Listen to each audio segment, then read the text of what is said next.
Hi, Ear Sign, Aquarius, Gemini, and Libra. Kumusta po kayong lahat? Okay, so Ear Sign, maraming salamat po sa walang sawang pagsubaybay sa ating pong daily horoscope. And kung ikaw ay bago pa lang sa ating channel, mag-subscribe na po kayo. And i-click mo na rin yung ating notification bell para lagi kang updated sa ating mga bagong upload.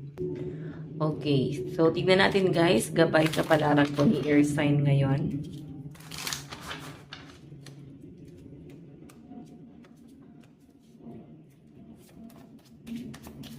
Okay, so ear sign, meron tayong the Hermit.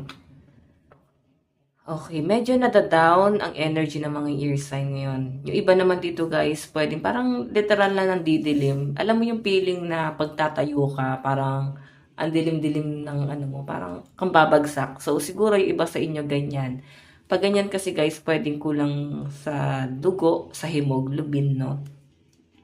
Ayan, so kailangan siguro guys is i-treat mo yan. Okay, gamutin mo yan. Okay? Baka may mga ano dito guys. Actually guys, ako na-experience ko yan. Yung pagtatayo parang nagbibiling yung paningin ko. Okay?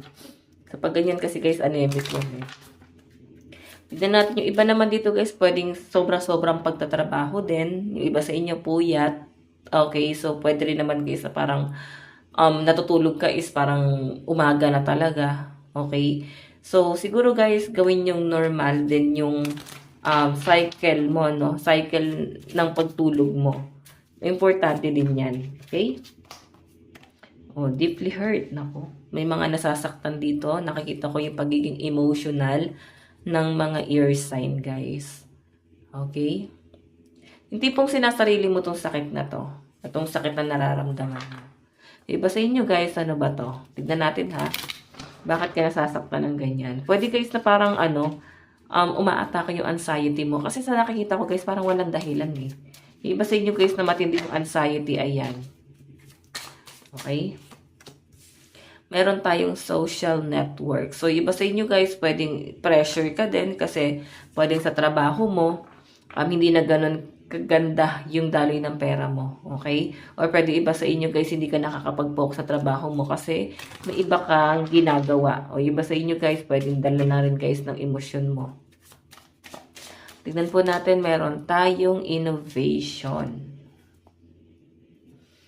Okay, so sa pinapakita sa akin dito guys, parang ayan nga, baka may mga magpapa-renovate siguro ng bahay. Okay, iba sa inyo guys, ayan, wala ka na masyadong time.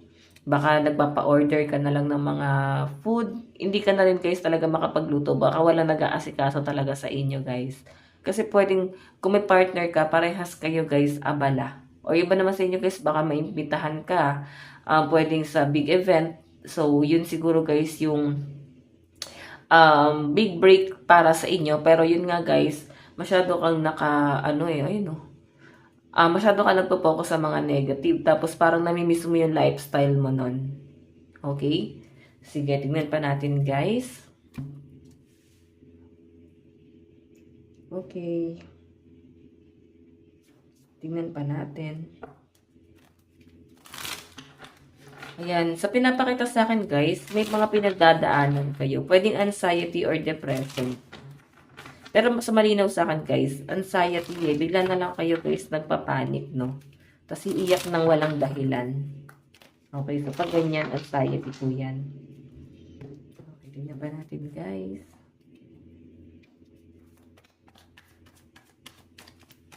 Meron po tayong Ace of Clouds, New Ideas. Okay, iba sa inyo guys, pwedeng, ayan, grabe din yung pag-overthink mo ngayon dito. O pwedeng hindi na uubos yung ano mo.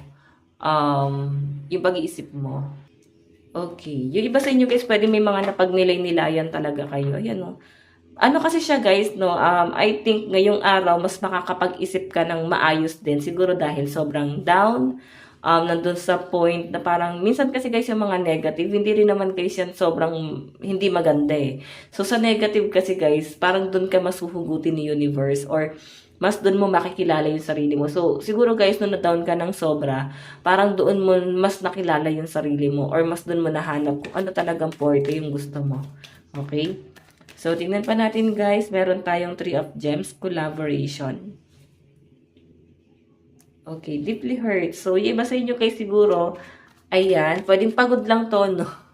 Pwedeng pagod kasi nape-pressure ka sa trabaho, pwedeng sa teammate mo, pwedeng sa school, sa mga project, pwedeng patong-patong yung trabaho. So, nape-pressure ka siguro kasi sila parang basic lang sa kanila, tapos parang ikaw nahihirapan ka sa ginagawa mo. Okay? Tignan pa natin, guys. Meron tayong The Journey, Tree of Lightning. Okay. So, ito naman guys, ito ha, social network. So, I think yung iba sa inyo, nagkakaroon ka ng idea sa business siguro ng iba or pwedeng nagkakaroon ka guys, pwedeng ginaguide ka nila kung saan ka guys magsisimula. So, siguro ina-absorb mo yon. Okay, then parang ina-apply mo siya sa realidad mo or kailangan mo siya guys i-apply into reality, no? So, ito kasi guys, parang nag-aantay. Okay, kulang sa action. Okay? So, tignan pa natin guys. Meron tayong The Chariot, Momentum. So, ayan na nga guys. So, ayan guys ha, magiging abala ka talaga. And, kagaya ng sabi ko kanina, siguro dala na rin guys ang pag-overthink mo kung bakit ka guys magiging abala din. Okay, kung ba't parang mas magiging, parang mas magiging busy dahil din guys sa mga bagong plano na pumapasok sa'yo or naiisip mo rito guys, okay? So, siguro guys, yung iba sa inyo, mas nakakagalaw ka kung may nagsusupport sa inyo or in support guys na hindi patungkol lang sa pera, hindi pong may nagpapamotivate sa inyo. Okay? So, yun lang naman guys yung nakikita ko dito. So, ikaw siguro matagal na panahon na parang laging negative yung nakikita sa inyo. So, yun siguro yung nasasaktan ka. Or iba sa inyo dito, na-appreciate ka naman pero talagang nagiging emotional. Okay, kalaban mo yung sarili mo ngayon dito, guys. Tingnan pa natin. Okay, naki-number mo 3, 3, 7, and 4. Meron tayong care. So, may mga buntis dito. Baka may mga manganganak dyan, guys. Ayan, may nakikita akong pag-aalaga rito. Meron tayong pride. Okay. Conflict. So, may nakikita ako rito earth sign na may isang tao na lihim na nakatingin sa'yo at sinasabi na babagsak ka rin. Parang ganon. Gusto niya guys na parang hindi maganda intention sa inyo yan. Gusto niya guys magsisi ka at ma-realize mo na mali ka at tama siya. Ayun no, hindi naman guys positive yung energy nitong taong to eh. Gulo yung dala nito. Kumbaga sa halip na maging masaya na lang sa kung anong meron ka guys, hindi sila guys masaya sa kung anong na-achieve mo guys. Itong taong to guys, ano yung komplikadong tao yan. Napakataas ng tingin niya sa sarili niya. Pwedeng malapit sa inyo. Okay, medyo ano siya guys, basta matigas ang loob na tong taong to and puro gulo ang pwedeng binibigay sa inyo guys. Okay, so tingnan pa natin. Advice, meron tayong I am supported on my path, diba? So, marami naman palang nag-guide sa inyo, guys. Pwedeng mga spirit guide mo din, no? Patungo doon sa right path mo, no? Kumbaga ngayon kasi, guys, tama yung nilalandas mo, eh. Tama yung tinatahak mong landas, no?